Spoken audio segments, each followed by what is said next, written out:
You're listening to the Morning Blaze with Doc Thompson podcast.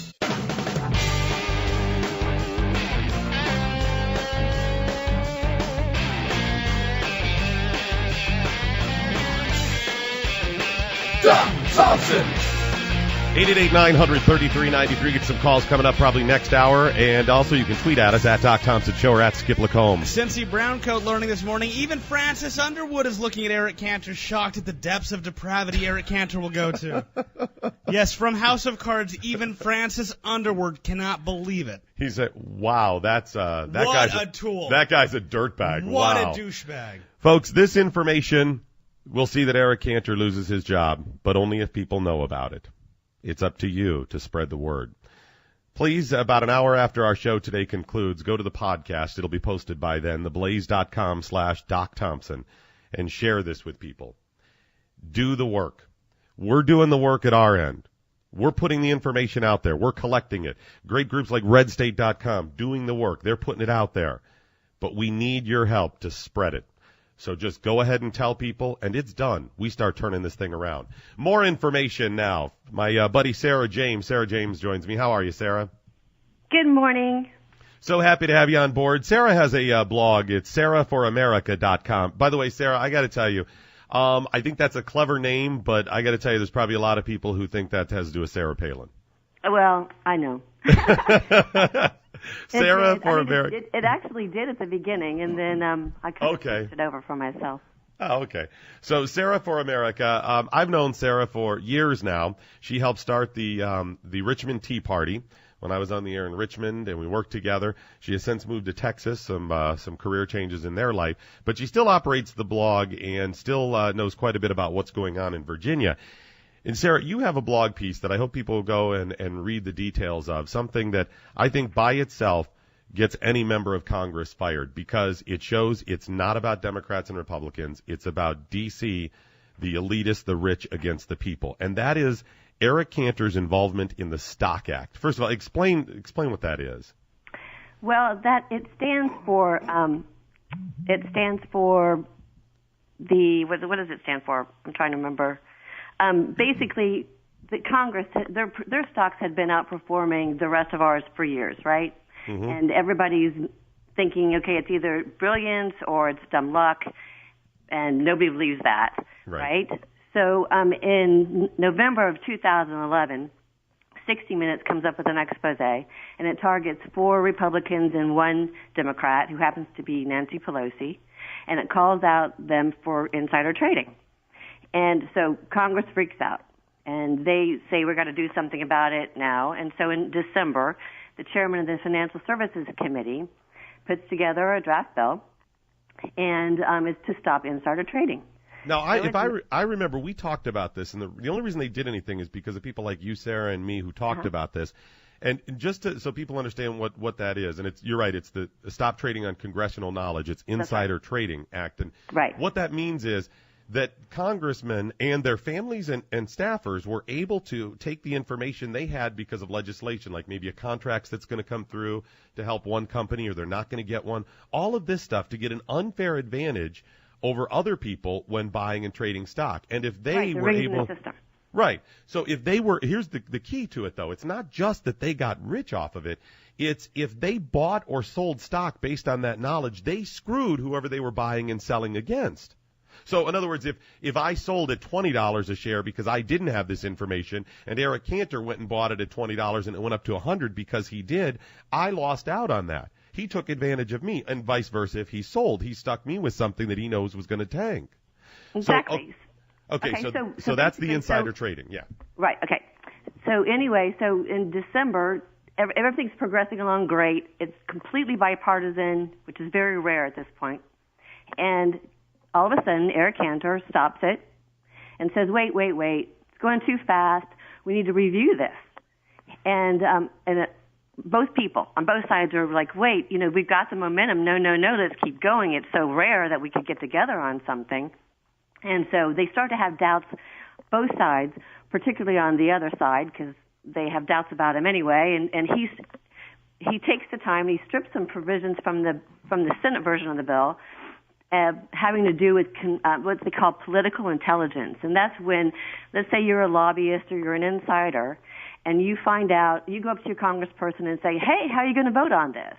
And they tell you, and then you turn around and you sell that information to Wall Street or a big company, and they turn around and parlay that into a bunch of cash. So he takes that provision out, saying that, there's really no way that we can monitor that. That's just kind of too restrictive. So a couple months go by, so they go back and they mark it up, and it moves forward, and then, shocking to everybody, April 2012, Obama signs the bill into law. Now, this is a completely bipartisan bill, overwhelming support, and it was amazing because it had, from start to finish, less than 5 months to do it. So it's crazy. So everything's peachy and moving and it goes into law. And then in June, CNN comes out with a report, and it shows that the Senate version of the bill includes the law applies to both the members and their families. So spouses and kids and the Congress people have to report their trades to Congress within 45 days. Any transaction above $1,000 has to be reported. This applies to the Congress people and their and their families. But in the House version, where Cantor drafted the bill, it only applies to the members only, not their spouses and their families. So CNN goes to Scott Brown, who was a co-sponsor of the bill, and says, did you know about this? And he's like, what? I have no idea. So he's kind of like, how did this happen? So he fires off a letter to Eric Cantor's office, says, explain this. This is not the intent of the bill. Basically, what's the point? If you're a Congress guy, if you're a guy in Congress and you hear some information and you tell your wife and say, hey, this is what's going to happen, and she goes and trades on it and makes a bunch of money, what's the difference? It could be you still benefit, right? Right. So Cantor's office gets this letter, and they claim ignorance. They completely, oh man, we didn't know about this. Had no idea that our version was different from the Senate's version, and nobody believes it, of course. And because Cantor was staff, Cantor was responsible for the bill. So anyway, they first claim ignorance. CNN keeps pressing on this, and then I think it was Brad Dayspring, Cantor's spokesperson, says, okay, actually we did take that out. It was completely inadvertent. We were just shuffling some provisions around in the bill, and it must have just got dropped out. Well, that one fell off, the one that helps our family. Exactly. That really important piece of the legislation that completely changes the whole intent of the bill just happened to get left out. But we didn't mean it. No one believes it. And so, at that point, Cantor's office was just trying to say, look, we did take it out, and this is the kicker, okay? So first they say that we didn't know about it. Then they say, okay, well, the intent's the same. And then they say, but, what, we did run it by our ethics attorneys, and they say it's completely fine. Wait, so some attorneys in Congress who it'll benefit say they ran it by their ethics attorneys, and it's fine. Right. No, it's not a problem. Exactly. But so the whole thing, is like they tried to sneak it in, and so the thing about it is that this is a guy who is trying to, here we are, normal people, we're trying to save our money and invest, and trying to get ahead, buy a house, send our kids to college, have money for retirement, and our public servant is rigging the system so that his family can make much, so that they can take advantage of it. So, Sarah, the reason this was bipartisan and it went all the way through quickly and the president signed it is because bipartisanly they were all scared of the people. They all knew that the people, Democrat, Republican, conservative, liberal, know that members of Congress should not have an unfair advantage with that information. Everybody knows that. 90% of America knows this. And if 90% of America is scared people enough in Congress to pass something, that they would be ticked off enough, left and right, to fire Eric Cantor about this. Now, the way I understand it, wasn't there a moment when he took to the floor and just did a voice vote in order to turn part of this around? Do you know that? I'm not really. I had heard. I think Dave Bratt talked about that at one point, like it was on a Friday afternoon or something. I'm not really familiar with that part. Yeah, part of this, I know he went through and repealed part of it, and it may have been the part that you were talking about, when they originally passed it. Yeah.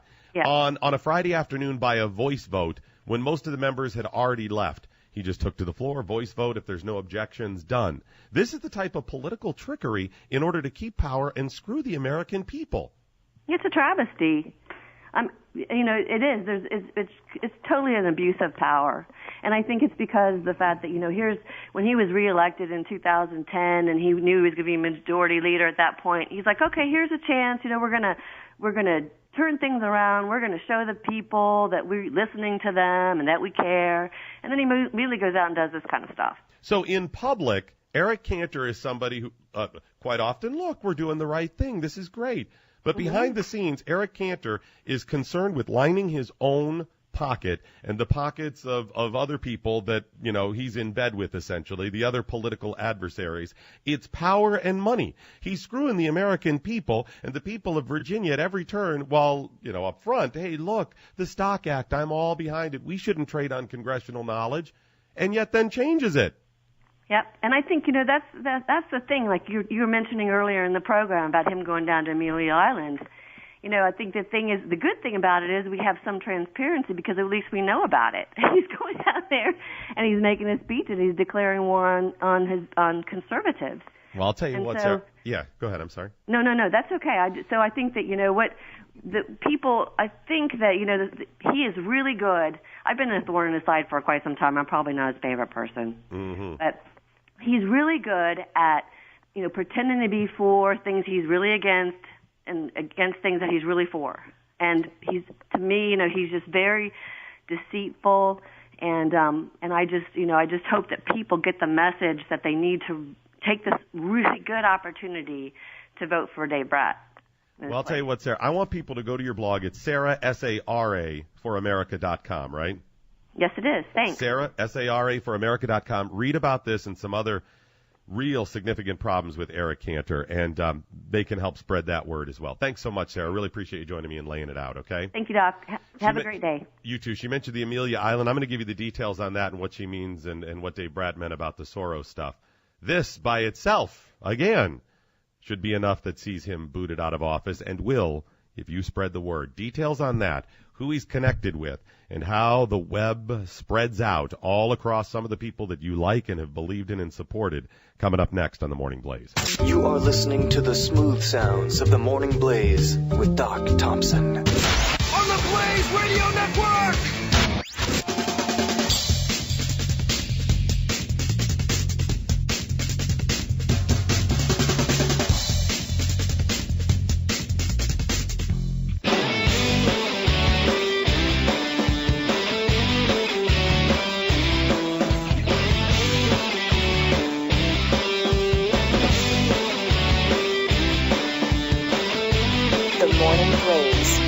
Thompson. Let me tell you a little bit more about Eric Cantor, something else that we'll see that he gets fired.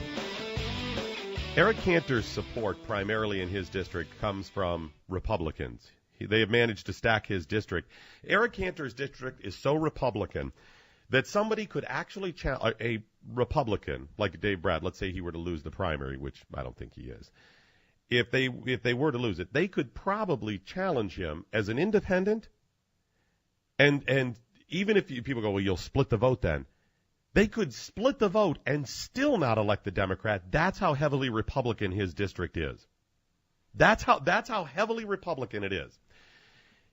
Eric Cantor has this image of being this great conservative. He puts it out there as we've discussed this hour.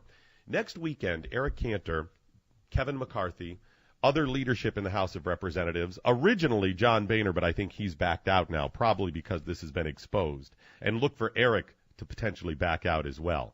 If he does, it doesn't matter. He was planning to go to this big party in Amelia Island, Florida, It's being put on through the Republican Main Street Partnership. It's an off-street of the Main Street Advisory. It's going to be hosted at the Ritz-Carlton. The Republican Main Street Partnership, this super PAC, was started by people who don't like the Tea Party. That's essentially what it is. It's anti-Tea Party people, meaning it's anti-Constitution and meaning it's anti-conservative. Steve Latourette, the former congressman from Ohio, is kind of the face of it. He's one of the heads of this thing. In an email inviting people to attend, it said people that are attending have donated $5,000 to the PAC. Now, that may be to join this group in general and give them, some access to these things. But they're planning on flying down there and being a part of this thing in order to do good, to support conservative causes? No. To screw over conservatives and screw over anybody that would challenge the progressive Republicans. This is a progressive Republican group. That's all it is. Even with ties to George Soros, directly or at least indirectly. And that comes from its donors list. When you go down the list of donors who've contributed to this Main Street Partnership, you can see it's not conservatives. It's Democrats, and it's progressives, and it's people already associated with George Soros, and Eric Cantor and other leadership are planning on attending this party. And I ask you, for what reason would they attend this party? To tell them how wrong they are? More details coming up after the news. The Morning Blaze with Doc Thompson. Part of the next generation of talk radio. This is the Blaze Radio Network.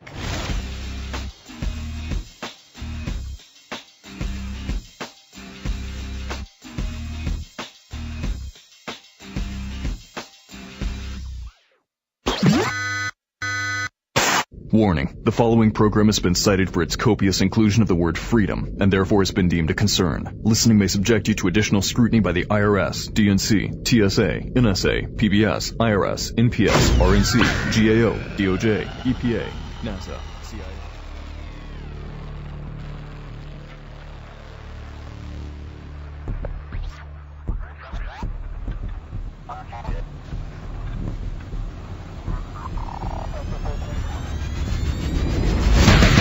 This is the sound of common sense defending freedom.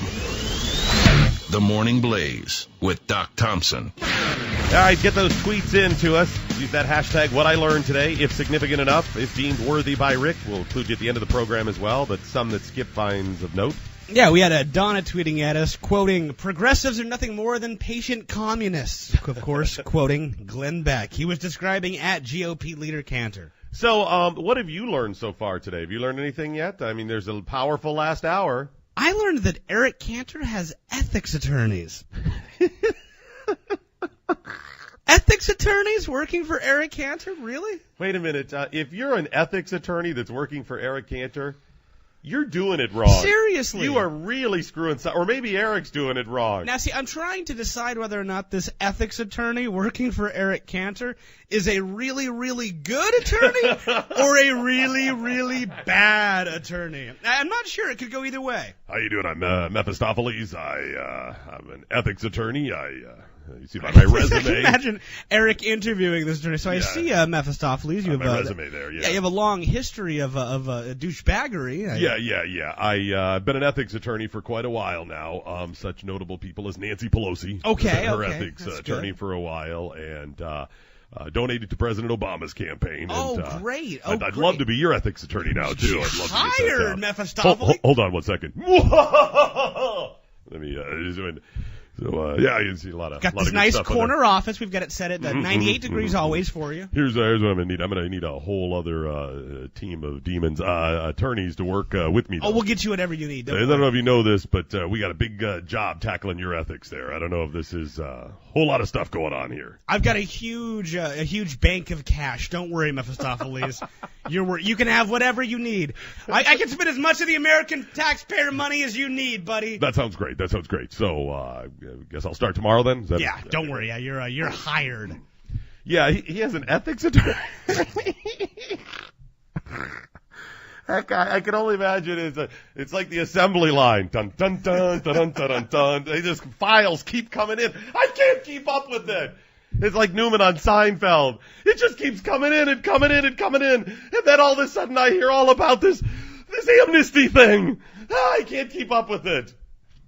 What's this now? Now he's palling up with George Soros. Dun, dun, dun, dun.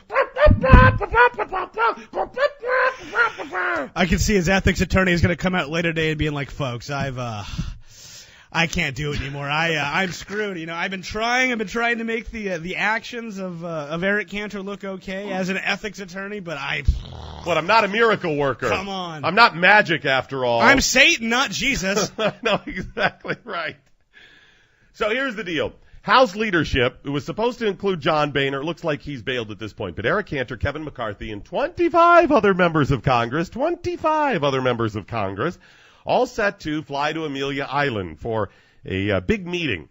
In order to attend, the way I understand it, have to donate $5,000 to this PAC. This is the Main Street Partnership PAC. Yeah, and donating that $5,000 gets you access, from what I'm able to find out, access to their monthly meetings. It looks like they have one of these types of retreats per month, I believe. So Eric could go more than once if he wanted, a lot of times. And I do believe this is the first one, yeah. And that $5,000 does get you 2 tickets to each of these events. I think there's one each month until, I think, November. Okay, so they're going there. Now, the Main Street Partnership, just to give you an idea of this, and September, I'm sorry. Okay, and as I explain this to you about the Main Street Partnership PAC, ask yourself, why would Eric Cantor or leadership be going there?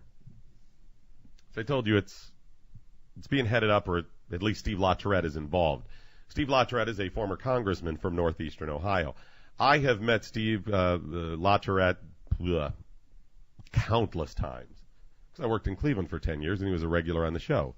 He and now Senator Sherrod Brown, who was a congressman at the time, regulars.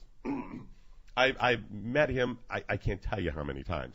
I've had off-air conversations, on-air conversations. My parents still live in the district that he used to represent. He was in Congress for 19 years. I know Steve LaTourette. Or at least I thought I knew Steve LaTourette. This Main Street Partnership is an outright attack on conservatives and Tea Party members, from what I can see, and I'm going by their words. The Main Street Partnership has multiple offshoots, all housed on the 6th floor of a 7th Street office in Washington, D.C. According to RedState.com, the groups include the Main Street Advisory. They, in their words, in the words of their backers, their goal to bolster incumbents who are under attack from the far right and to ensure that we hold on to seats represented by pragmatic Republicans that would otherwise lose if there was an ultra-conservative in the general runoff. Pragmatic is a real nice way to say sellouts. Folks, we don't want a D.C. who gets things done. A D.C. that gets things done passes laws. We have plenty of laws. Plenty. Gridlock is good. This group claims to be conservative and support Republicans, but it's funded by the left. According to its funding report, its fundraising efforts, which you have to report some of, and mind you, these are just the ones they've reported. I don't trust anybody to fully report when it comes to politics or any group like this who's really sending them cash. But according to what they reported, this Main Street PAC has received money from Democrat donors, unions, an Indian tribe, and some groups that have been funded by George Soros, that has connections. You've probably known over the years, as Glenn Beck has reported on things, if you've stayed in touch and tried to follow this, where he's gone to the chalkboard and listed everything out about who's affiliated with these different groups. It's a web. There's not a direct, this group funds these 4 groups and those 4 groups fund 8 other groups and whatever. It's much more insidious than that. It's like a hydra with tentacles and heads all over the place, all interwoven. It's a web. All of these groups are affiliated with countless other groups in countless different ways. But here's what you have to remember about this.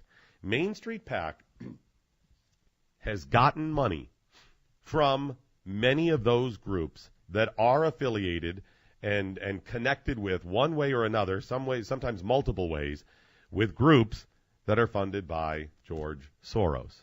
directly or indirectly.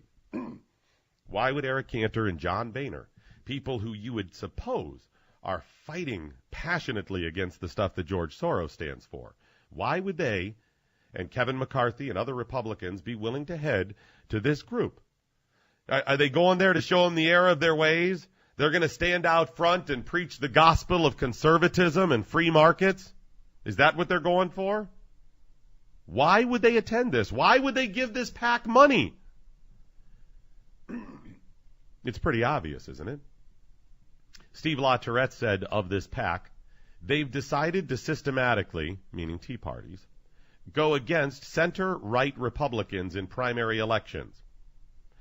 He said the Tea Partiers are happy to call him a rhino. He said, but they go, let me see, he said, oh, here it is. Here's the deal. This is a quote. Here's the deal. We didn't start this fight, but I'm going to finish it. Steve LaTourette, talking of the Tea Party. Do a little research and you'll see the district that he used to represent, the 14th and at one time the 19th before they redistrict.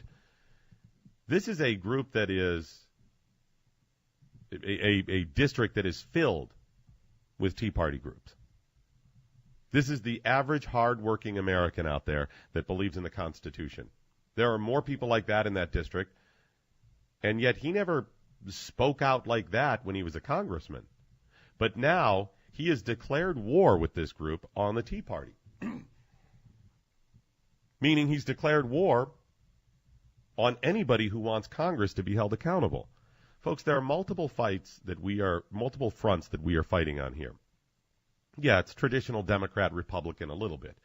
But there's a lot of us out there that recognize there's a whole lot of Republicans that are wrong. And yes, it's conservative versus progressive. And yes, it's good versus evil. I really believe that. But it's also, and maybe primarily at this point, us versus them. Us being me and you and every other hard-working, honest, average American versus the bastards in D.C., the D.C. elite. That's a special club up there. And that's what Steve LaTourette is, I really believe, is saying here. Center-right? Center-right means sellout. Let me give you a little more on this group that he's put together. This group has sided up with the Chamber of Commerce, who is pushing amnesty. Well, Eric Cantor supports amnesty. Oh, they can call it what they want, but let's face it, it's amnesty. They have gotten money from significant Democrat donors. Why would they be getting money from Democrats if it's a center-right organization?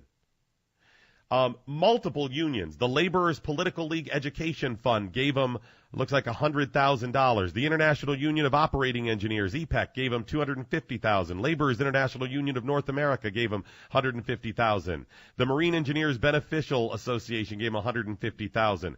Working for Working Americans Federal, which is a business trades carpenters PAC, gave them $250,000. Chickasaw Nation, the Indian tribe, gave them $50,000. What do all these groups have in common aside from being leftists and George Soros? Because the Chamber of Commerce, they would never in the past be accused of being on the left. They wouldn't. I mean, there's a lot of stuff that's pretty much on the right that people would traditionally say. So what do they all have in common? It's about them versus you. It's not just big business. Forget that for a minute. I support big business and small business and business. I support free markets. These people are not free markets. These people are big money and power trying to hang on to it. It's the equivalent of that 100 companies or whatever, well-known companies that you know, well-known fast food establishments, big national companies that you shop at all the time that signed a letter asking Congress to pass amnesty. They are selling out their conservative principles. They'll tell you how conservative and free market they are when it comes to business and finance and taxes and everything else. But when it comes to amnesty, they sell out in a second because they're worried about their business as opposed to true constitutional principles and values. You must, as an individual, as a business, and everybody else, stick to those principles even when you think it is a detriment to you, because in the long run, it benefits you. If you don't stick to those principles, this entire thing goes down, and your business isn't going to matter anyways. You're not going to have your money anyways. The people that run all of these organizations, the labor unions, the big businesses, the Chamber of Commerce, where are you people going to be with your big money? Where are you going to be when the country falls? Do you think the communists are going to let you keep your money? Oh, if you're connected with the right communists, maybe you'll want to be one of those elite. But there's a good portion of you that won't be. This is big money. This is me and you against D.C. And it looks like Steve LaTourette, the Main Street partnership, and the Republican leadership of the House of Representatives, including Eric Cantor, are all in bed together. It's not just about amnesty. It's about what else they can do to pay back businesses. The businesses go to the congressman, as you know, via lobbyists and everything else, and say, let us help you, let us help you, let us help you. And then, of course, they have to pay him back. This is what this is. And when it's all said and done, if they're not in office anymore, they will become lobbyists, staying right in the thick of it, things, staying right as part of that process. Steve LaTourette is a lobbyist now. On top of this little pack, he's a lobbyist after leaving Congress like so many do. The Main Street PAC is trying to raise $8 million this election cycle to hammer true conservatives like Matt Bevin, like Dave Bratt. They're targeting them on top of everybody else who's targeting them. So, these things, all of them that I've laid out, will fire Eric Cantor. They will see that he gets booted out of office, any one of these. First of all, his district is primarily Republican. And Republicans, for the average person who aren't as part of this, sell out their position in Congress, most Republicans that vote aren't part of this crap. They're people who vote Republican primarily because they believe in the so-called Republican platform. Eric Cantor doesn't stick to that. So if Eric Cantor is not doing what those people want and siding up with the forces of evil and the likes of George Soros and organizations that he supports, if Eric Cantor is hobnobbing for $5,000 at the Ritz-Carlton on Amelia Island, Florida, with a bunch of other people, it's something like out of the movie Skull and Bones. That's what this is like. It's the elitists getting together. If you people in the 7th Congressional District that vote Republican, if they knew that one strange bedfellow that he's hanging out with, George Soros, he's done. He's fired. He's gone. He's been exposed. If the handful of people that are Democrats in his district on the left knew of his support of insider trading, even while the rest of Congress is saying, all right, they're holding us to this, we got to stop this insider trading, we get an unfair advantage. And Eric Cantor single-handedly allows family members to continue to insider trade. If they knew that, they're not going to be any more happy with this. That's something all Americans get behind.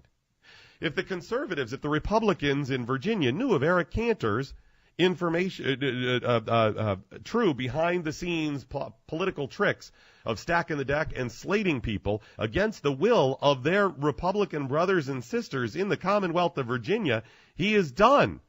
Any one of these things will ensure that Eric Cantor loses. He's done. He's finished. He's dismissed.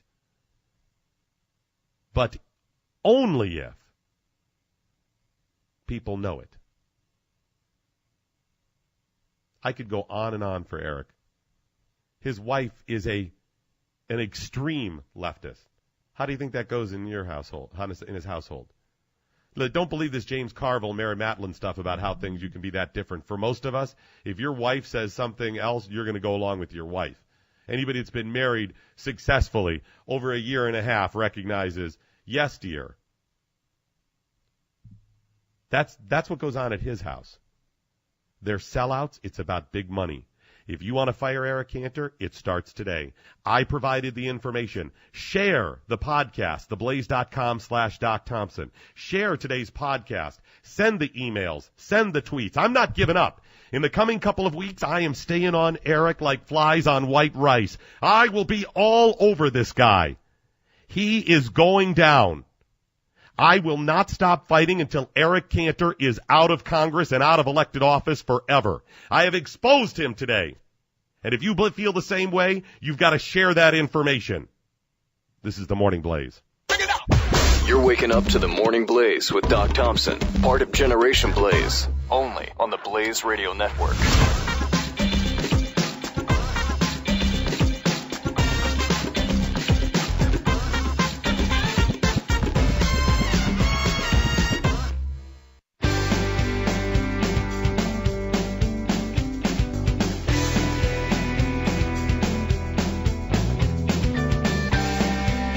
The Morning Blaze with Doc Thompson. All right, lots of good tweets are coming in. I'm getting ready to send one out myself that people are starting to hashtag fire Eric Cantor. It's time. We are ready to go. Yeah, we got a Quantum Flux tweeting at us, too, with what I learned today. The Tea Party is so feared that they are hated by the ruling elite on both sides of the aisle. Hashtag you're doing it right. You're right. That's how you Absolutely. know they're right. When they both hate you, you're in. And you know you're sticking to the Constitution. That's your model. That's your foundation. And it's the same type of way that anytime something comes out of D.C. that is, bipartisan, reaching across the aisle, probably going to be bad for you, by the same rationale. If they're both hating on you, you're doing something right. Yep, that's it. So I just tweeted out a connection to George Soros, support of congressional insider trading, going against the will of Virginians. It's time to hashtag fire Eric Cantor. The game is on. He's going down. All right, we'll get some more of your calls and tweets coming up at Doc Thompson Show, at Skip Lacombe, or call 888-900-3393. We'll get some of your calls coming up next. The Morning Blaze with Doc Thompson on the Blaze Radio Network.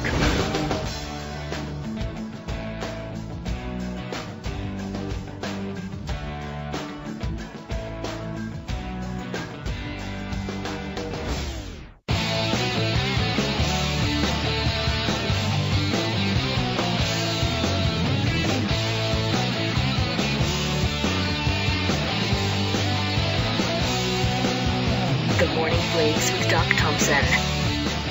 All right, we can do some calls coming up. Also got some tweets. I sent out that hashtag fire Eric Cantor. Let's get that trending today.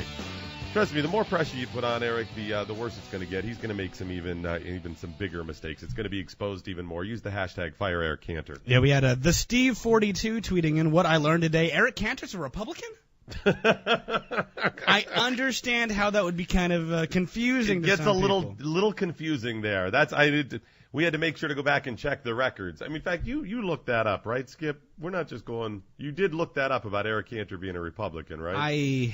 Yeah. Let me refresh, make sure they didn't change it to a D. He's still listed as a Republican. Still listed as one. All right, well. Oh, see, that's the thing. He's not a Republican, but he is listed as one. He plays one in Congress. All right, let's get some phone calls. 888-900-3393. Let's go to New Mexico. Harold, how are you? Hello, how are you doing today? Doing well, sir. Good. I need your patience and your Yes, sir. understanding. I need to explain something to you Yes, sir. first. Mm-hmm.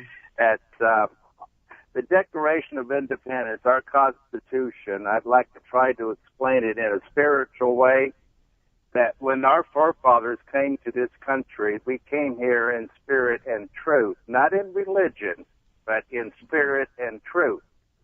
And we came here to be of a free country because under some studying and stuff, I see that we came here to get away from all the bondage and the communist ways and no freedom. There was no freedom over in Europe and all those places. So Right. we came here to make a new country. So anyways, we began to do that, preach the gospel and, preach and love and all that stuff. But our presidents, George Washington and John Hancock and Benjamin Franklin and all the others that written the Declaration of Independence was written in spirit. and in truth and in freedom of this. It is like the gospel of Jesus Christ. And through Christ, it was written for America because this is a Christian-based country, and this is what we believe in. The religion that you see in the world today is the great falling away from Christ. They teach their own thoughts, their own thing. Paul writes that I'm a first-time caller, so give me patience. It's okay. I just don't want you to get too off the topic here, Harold. I want you to bring this all back. This is about Eric Clapton. Yeah. And all Cantor. the others, and Obama, and all the others. But they have rewritten our Constitution, is what I'm trying to get to, just like they've rewritten the gospel. Oh, I see what you're... Okay, Harold, now I get it, and thank you very much for your call. I really appreciate it. I see what he's saying. He's saying, yeah, they've rewritten it just like they try to bastardize the gospel. You're absolutely right, Harold. That's one of the truest things that you can count on throughout history. People take words of truth and alter them and use them via manipulation to get what they want. They manipulate people, changing the words, lying about the meaning, only including part of it. You're right. They've done it to the gospel. They've done it to the Constitution. Absolutely. That's very sharp. I appreciate the call. So who's the party of the rich? Who's the party of the rich, Skip? The Republicans, I would say. No, Skip. They both are. That was a trick question. I see. You threw me there. Now, Republicans, you're right, have been branded that. I know that's where you were going, right? That's Yeah. what everyone calls the party of the rich. But when you look at the wealthiest districts, first of all, 6 of the 10 wealthiest districts in the House of the 10 have Democrats as a representative from that district. 6 of the 10 wealthiest districts.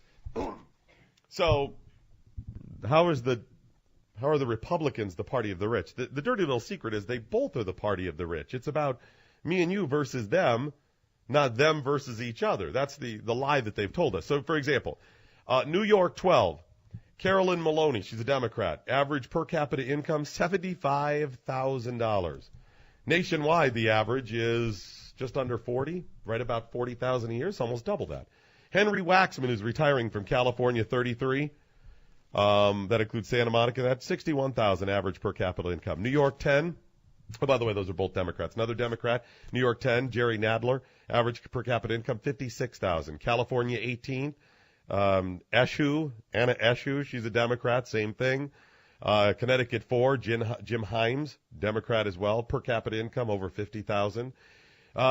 Jim Moran from Virginia 8, he's a Democrat. I think he's retiring, and he is crazy. Over 50,000 for an average per capita income. Finally, we come to the Republican on the list.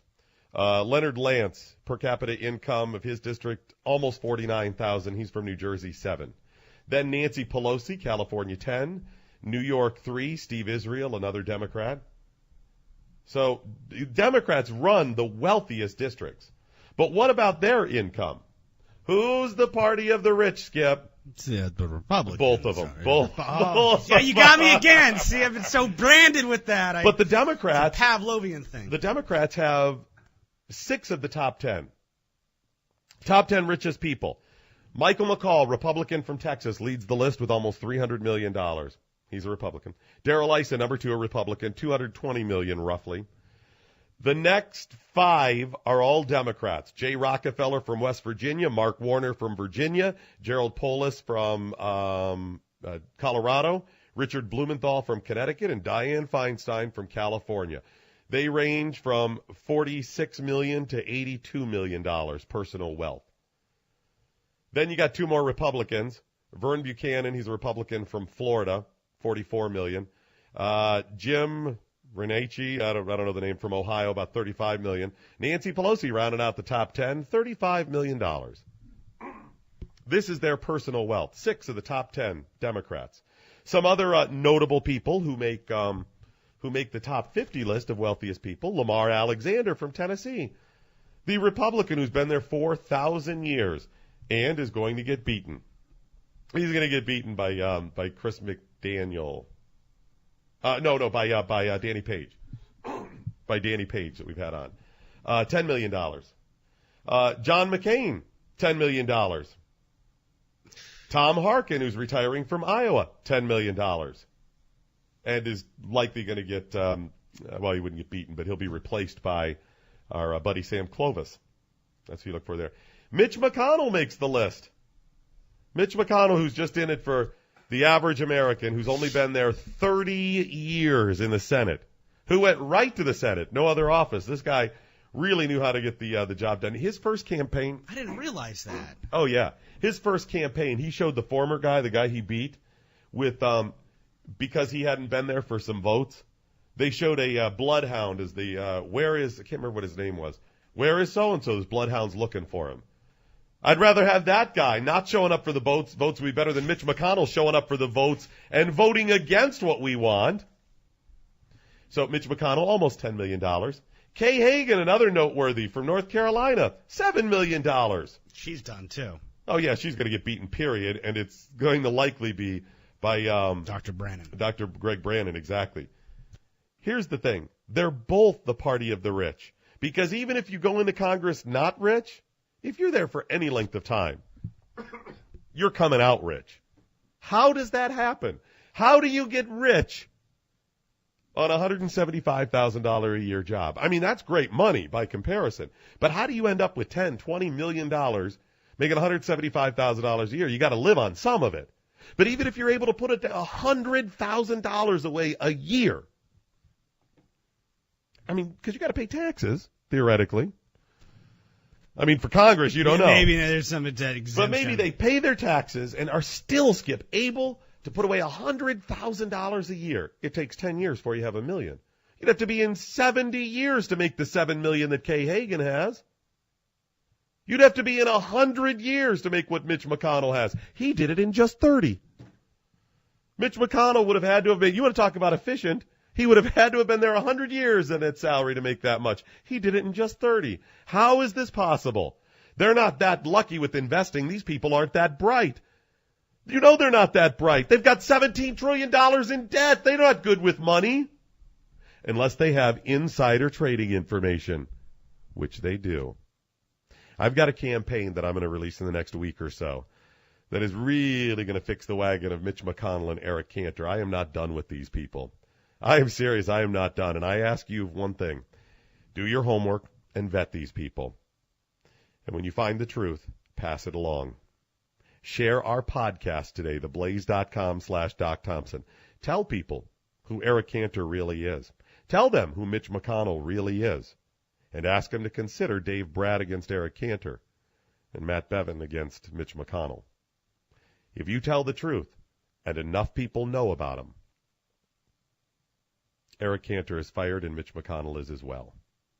I'm convinced. If people simply know, these people are done. This is the Morning Blaze.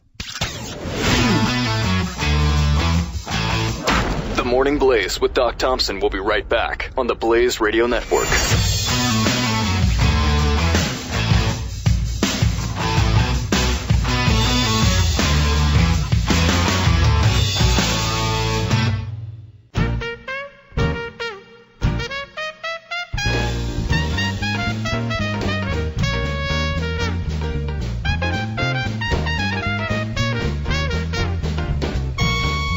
This is the Morning Blaze with Doc Thompson on the Blaze Radio Network. All righty, that is it, ladies and gentlemen, the end of the Doc Thompson Show. But before we go, as always, let's find out what we learned today. We learned that we don't need 25% less methane. We need 100% less progressives. We learned that playing Bismarcky at a birthday party may get you attacked. It's Bismarcky. That's what I said, Bismarcky. We learned that the beginning of the end of Eric Cantor's political career started this morning at 7 a.m., and I fired the first shot. We learned that when male dancers get... can I try this again? 3, 2... We learned when male dancers fight off gunmen, it's fabulous. See, I really wanted to sell that. You want to make sure you got that in there right. We learned that if the police are called on you because of your BO, you stink. I mean, don't think that someone has it against you. Stink. You actually stink. And finally, I learned that kicking a man in the testicles can be an effective response to purse snatching. Skip Lacombe, what, if anything, did you learn today? We learned the U.S. will soon become the largest exporter of cow farts. I learned never, under any circumstance, steal a purse from a former Rockette. We learned Eric Cantor has ethics attorneys. We learned at this very moment, right now, the House Majority Leader is crapping his pants. And finally, that's because Doc's on Eric Cantor like flies on white rice. Yeah, that's right. Flies on. I'm on him like flies on crap. I'm white on rice. I'm like him so much that it's like flies on white rice. I'm not stopping. All right, the official coffee of the Morning Blaze is from American Pride Roasters. Check out AmericanPrideRoasters.com. It's fabulous. AmericanPrideRoasters.com. Cal, spinning the dials radio style in New York City this morning. What, if anything, did you learn today? I learned that somewhere in Eric Cantor's office this morning, you're going to hear the phrase, "Who's this Doc Thompson guy?" Why does he not like me so much? Hang on a second. You're not going to hear that from Eric, because Eric knows who I am. Maybe some of the new interns, but Eric knows who I am. We have a long history. I also learned that Eric Cantor will be holding interviews for ethics attorneys in hell. Coming up, candidates include Charlie Manson, Ted Bundy, and Ted Kaczynski. And then finally, I learned that coming soon, better regulation of methane emissions via smart fart meters and flat fart taxes. What, if anything, did Rick learn today answering the phone? Rick learned the White House is targeting Cal's flatulence. And finally, he learned Dave Bratt and Eric Clapton are the answer. They really are. They're... I see. Oh, Cantor! Yeah, exactly. All right, podcast this program. Don't forget to share them. They go up about an hour after the program. This is the one today to share and say this is what's going to fire Eric Cantor. It's theblaze.com/Doc Thompson. What, if anything, did the listeners learn today? The other white Mike learned Obama's methane reduction program will cause a worldwide shortage of cork. Matt H. learned my guidance counselor never mentioned cow fart collector as a career choice. It's coming. Hashtag Common Core. Rick learning every time Obama opens his mouth, he contributes more to the cow farts on the planet. Mm-hmm. Contributes more than all the cow farts on the planet. A lot of hot air there. James in Alabama. Bicycle, bicycle, I want to rent a clean bicycle. Rocky with an eye learned, I guess the white boy did not play any funky music at the party. No. Rick learned, woman kicks purse snatcher in the crotch, keeps her purse, but he loses his bag. Rhino season learned some purse snatchers do it for the kicks. Yes, they do. Mike learning Amelia Island sounds a lot like Jekyll Island. We all know how well that worked out. Hashtag Dirtbag Collection. Mike Pinto learned Eric Cantor's ethics attorney's evilly eye as Eric orchestrates anti-American Rhino rhetoric. Toasted Mind learned coming in the near future Obamacare deadline extension due to website troubles. Hashtag yes we can. And finally, Stinky learning nothing says conservative like support from George Soros. Wait, hashtag hit me that again. Stinky learned nothing says conservative like support from George Soros. Hashtag fire Eric Cantor. All right. Hey, I'm sorry I didn't get those new numbers on procrastination. Tomorrow morning, 6:06. What else do we have coming up tomorrow morning? A wide variety of cutting-edge, compelling, hard-hitting topics. What does Glenn Beck have coming up on his program? Actually, 9:30, a huge guest that you're going to want to check out. Doc Thompson will be on the Glenn Beck program. Yeah. Ooh, that sounds exciting. I may listen. Huge guest. What is Glenn wearing today? A Fire Eric Cantor shirt. Oh, that's going to be swell. This is going to be a big day for us. He's in, I think. All right. Remember, the Doc Thompson Show is a Skip Lacombe and Rick production. 6 Semper Tyrannis, Virginia. Good night, Steve Cannon. Wherever you are. Anya, now, you go home. The Morning Blaze with Doc Thompson. Part of Generation Blaze. On the Blaze Radio Network.